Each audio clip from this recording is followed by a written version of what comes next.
এই তো ফ্রি হয়ে গেছো। তুমি কখনো কোনো মেয়েকে কিস করোনি? সেই সুযোগই হয়নি।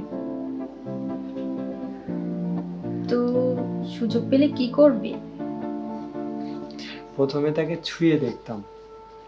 তুমি কাউকে ছুঁয়েও দেখোনি? না। তোমার এই আশাটা যদি আমি পূরণ করি তাহলে কেমন হয়? কি বলছো বৌদি? তুমি আমার যে কোনো একটা জায়গা ছুঁয়ে দেখতে পারো। আমি? হ্যাঁ। কিন্তু কোনো কিন্তু না, আসো ছুঁয়ে দেখো। আরে বাবা করোই না, আমি তো বলছি, তোমার ইচ্ছা।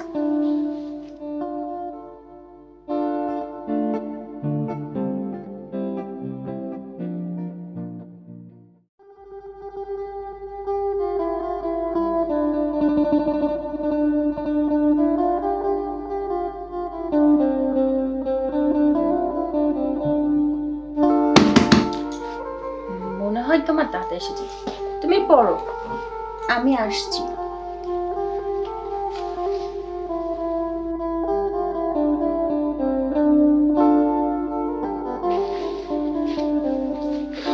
কি খবর নিতাই? এই তো দাদা ভালো। পড়াশোনা চলছে? হ্যাঁ। আচ্ছা, তোমার জন্য একটা সুখবর আছে। কি সুখবর? তুমি যে পরীক্ষা দিয়েছিলে, ভর্তি পরীক্ষা, তার রেজাল্ট বের হয়েছে। তুমি সবার মধ্যে প্রথম হয়েছো। সত্যি? হ্যাঁ, এই যে মার্কশিট।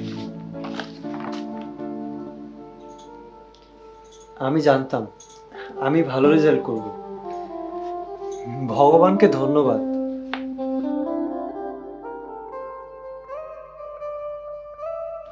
আচ্ছা ঠিক আছে, তুমি পড়াশোনা করো, আগামীকাল আবার কথা হবে। হ্যাঁ আচ্ছা। তুমি ফ্রেশ হয়ে নাও, আমি খাবার দিচ্ছি।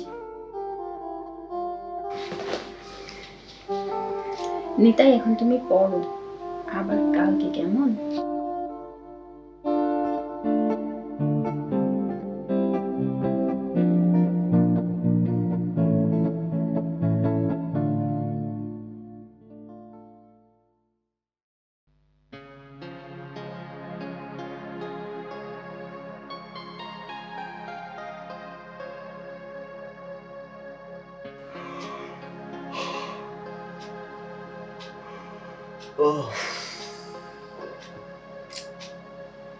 কি ব্যাপার, তুমি এখনো ঘুমাওনি?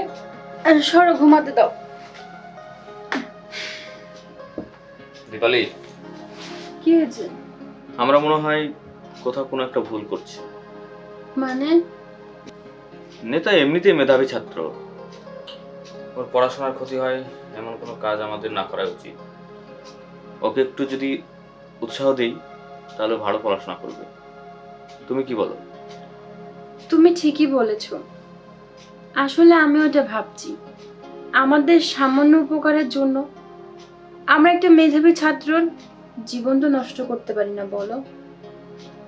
আর তাছাড়া যদি তুমি আমি ওকে পড়াশোনার জন্য সবসময় বলি তাহলে অবশ্যই আমাদের এখান থেকে যাবে না। তুমি ঠিকই বলেছো।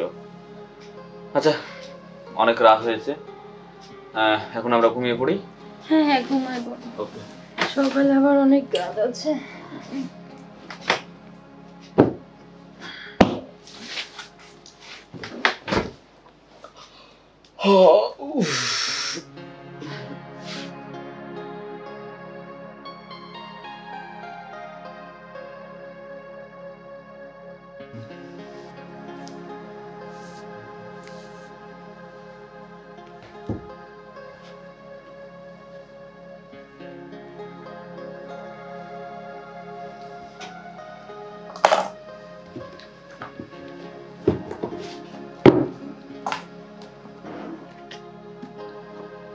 বৌদি, ও বৌদি।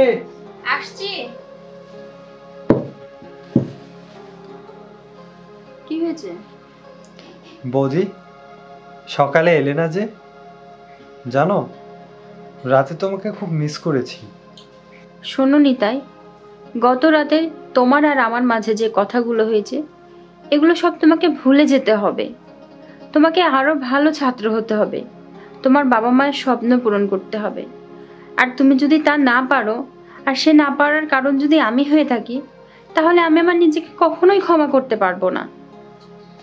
হ্যাঁ বৌদি, তুমি আর দাদা যদি পাশে থাকো তাহলে আমি অবশ্যই ভালো কিছু করতে পারবো। তাহলে আমি আসি বৌদি। হ্যাঁ যাও, তবে দেখে শুনে যেও।